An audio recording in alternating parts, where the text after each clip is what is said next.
Si Pandora ang unang babaeng nilikha ng mga Diyos sa utos ni Zeus. Binigyan siya ng iba't ibang mga regalo, kabilang ang isang misteryosong kahon na naglalaman ng lahat ng kasamaan sa mundo. Siya ay binigyan ng babala na huwag buksan ang kahon, ngunit dahil sa pag-uusisa ginawa ni Pandora. Sinasalamin ng Pandora's Box ang mga pagpapahalagang patriarchal ng sinaunang lipunang Greek na naglalarawan sa Pandora bilang sanhi ng pagdurusa ng tao.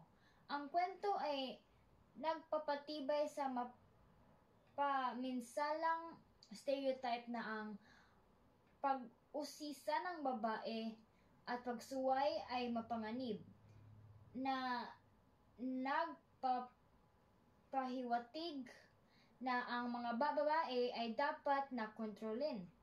Bukod dito, ang mitolohiya ay hindi hinihikayat ang pag-usisa ng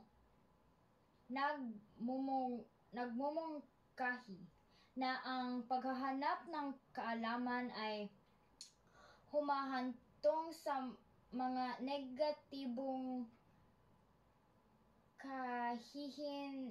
kahihinatanan. Ang pagsasama ng hope sa dulo ay malabo, bagamat kadalasang nakikita bilang positibo.